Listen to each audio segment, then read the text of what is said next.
qabsoon bu'uuraa qabsoon Oromoo qabsoon adda bilisummaa Oromoo inni jalqabaa Oromoodhuma ani Oromoodha jedhi ati saba biraati miti ati gaallaa miti ati qottuu miti ati islaama miti ani Oromoodha jedhi kan jedhu irra ture achi kaa qabsoon Oromoo qabsoo kana akka namoonni harratti qoosan akka namoonni xixiqqoon har'a kaanii afaan itti taqatan kan odoon taane namoonni har'a baay'isoo adda bilisummaa Oromoo arrabsuudhaaf arraba dhedheeratan kun hundumtuyyuu odoo adda bilisummaa Oromoo hin jiru ta'e sabummaan isaanii kabira amantaan isaanii kabira biyyi isaanii kabira jedhama ture.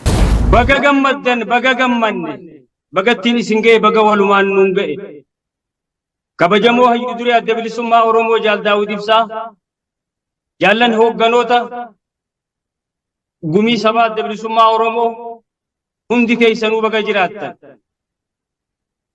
ajajaa olaanaa waraana bilisummaa Oromoo Jaal Marroo Dirribaa itti aanaa ajajaa waraana bilisummaa Oromoo Jaal Gammachuu Abbooyyee hoogganoota waraana bilisummaa Oromootii fi gooticha waraana bilisummaa Oromoo kanneen guutuu Oromiyaa keessaa qabsoo finiinsaa jirtan qeeroo bilisummaa Oromoo walumaa gala sabboontota ilmaan Oromoo hundaaf baga yaadannoo guyyaa hundeeffama adda bilisummaa Oromoo kan bara 50ffaatiin isin ga'een isinii jaallan ni dadhabatan malee osoo danda'an warri diina keenyaatii fi farreenis adda bilisummaa Oromootii fi waboo dhabamsiisuudhaaf dhagaan isaan hin buqqaasin hin jiru shirri isaan hin xaxan hin jiru garuu addi bilisummaa Oromoodha hooggana quuqama sabaa qabaniin waan bu'uureeffameef jecha jalqabamoo isaatu akka hin diigamnetti waan jaarameef laaftu diiguun hin danda'amne. Warri har'a lubbuudhaan jirtan baga jiraattan amaanaa abbootii teessanii fi faajjii jaallanii rabbi isin irratti haa jabeessu. Jaallan barabaraan dhawaataan qabsoo bilisummaa Oromoo kanaaf wareegaman seenaan qabsoo bilisummaa Oromoo barabaraan isaan haa yaadatu. Qabsoon itti haafuuf jabaadhaan isiniin jaa. Dhiiga jaayinaata meeqaa turra dhangalaafame hayyuu meeqaa fi meeqaatii turra wareegame ifin dadhabsiisinaa humna teessanii olii abadan hin diigamu abaa'oon dhiigaa lafee gootaatiin ijaarame. Dhiiga jaayinaata meeqaa turra dhangalaafame hayyuu meeqaa fi meeqaatii turra wareegame ifin dadhabsiisinaa humna teessanii olii abadan hin diigamu abaa'oon dhiigaa lafee gootaatiin ijaarame.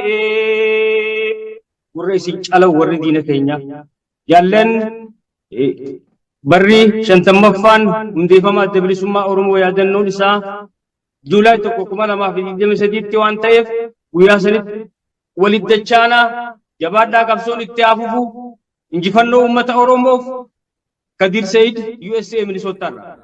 Miseensota abaa'oo deeggartoota qabsoo Oromoo fi uummata Oromoo maraaf baga waggaa 50 abaa'ootiin nu gahee egaa waa'ee abaa'oo dubbachuudhaa fi humna guddaa hin qabu jechuun kiyya baay'een keessan hin beektu jechuu kooti osoo nuti hin dhalatiin dhaaba dhalatee qabsoo Oromoo asiin gaheedha. Kana booddees hojii guddaa keessaa hafu kanaan dura hojii amma guddaa baay'ee hojjetullee kana booddees amma qabsoon xumuramtutti hojii guddaa keessa eeggatudha. Hundi keenya baga nagaan nu gahee jedha. Harka fuune ashuma almaan Oromoo fakkaatti gaa qabsaa'onni Oromoo kan keessaaf kan alaa akkasuma hooggantoonni dhaabaa seensonni dhaabaa deeggartoonni hundumti ilmaan Oromoo qabsaa'onni bilisummaa Oromoo bakkuma jirtan hundatti baga guyyaa kabajamaa kana guyyaa ulfaataa kana gammachuudhaan geenyeen isiniin jaa baga guyyaa kana geenye waggaa 50ffaa bu'uuraamoo yookaan jaarmoo dhaaba adda bilisummaa Oromoo hedduu dhaabni kun bu'aa bahii qabsoo baay'ee rakkoolee hadhaawaa hedduu akkasuma qabsaa'onni waraannis miseensonni dhaabaa bakka jiran hundatti maqaa kanaaf alaabaa tana jiraachisanii asiin gahuu keessatti rakkoolee hedduu bu'aa bahii hedduu keessa darbanii guyyaa kana ga'uu guddaadha. Baga guyyaa kana geenye jaallan kaleessa qabsoo kanarratti wareegaman dhaaba kana jalatti hiriiranii qabsoo bilisummaa Oromootiif wareegaman miseensota biyya namaa keessattis qabsoo keessa jiraatanii rakkachaa rakkoo hedduu keessatti dhaaba kanaaf maqaa kana tiksanii asiin ga'an hundaanuu kan lubbuun darban seenaan isaan yaadatu jecha kan lubbuun jiran ammoo daran jabaatanii hojjetanii akeekaaf kaayyoon kun galiisaa akka ga'u namuu irratti hojjechuun dirqama keenya miseensota irra lubbuun jiraniitii jecha baga guyyaa kana geenye baga gammanne baga gammaddan waggaan itti aanu ammoo waggaa bilisummaaf walabummaa biyyaa nu hafaa ta'u jecha jajjabaadhaa waliin jiraadhaa waliin jajjabaadhaa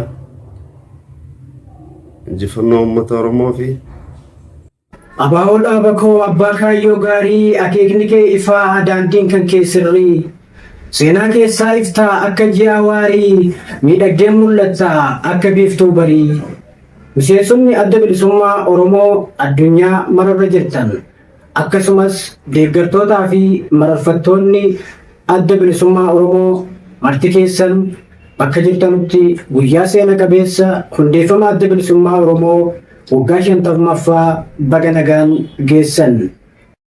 Abaa'oon kallacha qabsoo uummata Oromooti. Osoo abaa'oon hin jirre qubeen afaan Oromoo har'a nuti ittiin barreessinee dubbifnu kun hin jiru ture. Osoo abaa'oon hin jiru ta'ee har'a ani Oromoodha jennee yeroo itti of ibsuu qaanfannu ture. Kanaaf hawaasni Oromoo addunyaa mararra jirtan guyyaa seena qabeessa hundeeffama adda bilisummaa Oromoo waggaa 50ffaa baga nagaan geessan. Ani weellisaa Jaalataa Lammiiti. Ninfeda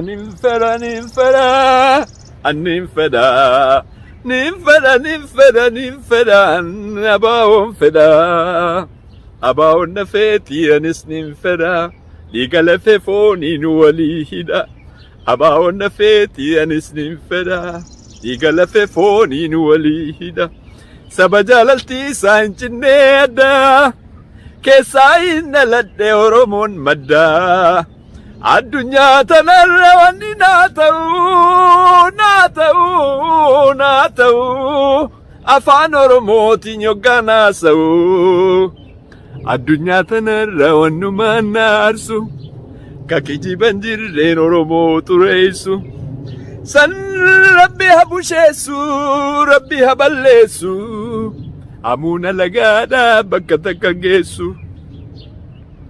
Akkam jirtu ilmaan Oromoo addunyaa mararra jirtan baga hundeeffama waggaa 50ffaa adda bilisummaa Oromootiin isin ga'e nu ga'een jedha. Haa ta'u malee adda bilisummaa Oromoo bu'aa bahii waggaa 50ffaa kana keessatti bu'aa bahii hedduu wareegama jajjabduu kafaleeti waggaa 50ffaa isaa kabajachuu isaatiif baga gammanne baga gammaddanis hin jedha. Haa ta'u malee maatiin qabsaa'onni Oromoo hayyuu fi beekaa wal'aala hundinuu wareegama qabsoo kanaa keessatti baaftan hundi keessanuu galanni keessan bilisummaa ta'u warra wareegamen lubbuu isaanii rabbi jannataan nuuf haa qananiisu jedha. Hayyuun Oromoo beektonni Oromoo kaabaa kibbaa bahaadiyaa Oromiyaa callaarraa walitti dhuftanii dhaaba kana fakkaatu nu hundeessitanii ilmaan Oromoo sadarkaa har'arra jirurraan waan geessaniif galatooma isiniin jechuun barbaada. Bu'aa gurguddaa adda bilisummaa Oromoo godha keessatti tokko ani dammaqee aadaa koof afaan koon aadaa kootiin afaan kootiin har'attiin boonee lallabee ittiin faarsee ittiin afaan hojii afaan barnootaa ta'ee sadarkaa Oromiyaatti sadarkaa addunyaatti sadarkaa kanaan ga'uu keessatti shoora gurguddaa adda bilisummaa Oromoo taphate keessaa tokko isa kana. Qubee afaan Oromootiin ilmaan Oromoo barachuu afaan Oromootiin barsiisuu keessatti shoora gurguddaa taphatee jechuudha. Haa ta'u malee wareegama inni baase immoo kana siin ga'uudhaaf waan gurguddaadha. Hayyuu Oromoodhaa hedduutti dhabne, sheekotatti dhabne, keessottatti dhabnerra hedduu luboota hedduun lubbuu isaanii wareeganiiru. Xiqqaadha, dardara daldala ilmoo haadha garaa ilmoo dugdatti baatte haati wareegama gurguddaatti baafteetti ilmoo baatanii hidhamaniiru lubbuu isaaniis kennaniiru meeshaa hidhatanii ganamaa galgala qabsaa'anii hayyuun Oromoo hedduun bakka buutee isaanii dhabne hedduu jiru gootonni Oromoo warra akka Jaal Naggasaa Wagiifaa dabalatee hedduu jiran Nadhii Gammadaa fa'aa bakka buutee isaanii dhabne hedduu isaanii beektuu quba qabdu jaalaan beekuun jedha.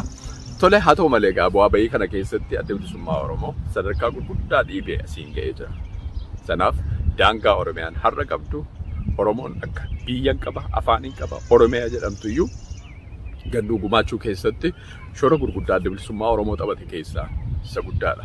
Haa ta'u malee egaa ilmaan Oromoo bakka jirru maratti isaarraa asiin geenye kana akkamittiin galiidhaan immoo waliin ga'uu dandeenya isa irratti dirqamisa ana biras jira irratti haa hojjennu. Ani aadaa kootiif afaan kootiin nan boona eenyummaa kootiin nan boona adda bilisummaa Oromoottis nan boona kaayyoo kanas galmaan ga'uu keessatti dirqama Oromummaadha. Abboonni keenya hayyoonni keenya wareegama qaaliitti kafalanii asiin ga'an galmaan ga'uu keessatti shoorri keenya gurguddaa ta'uu qaba. Isa kanarratti haa xiyyeeffannu irratti haa hojjennu jedha. Fayyaa ta'aa horaa bulaa deebanaa. Ani weellisaa keessan Addisuu Karrayyuuti isinin jaalladha isinin nan boona. Abaa'oo jechuun sirna keessanii qabsoo uummataa yaada keessanii loltuunsaa akkuma leenca daggalaa diina kuffisee geeraraa galaa.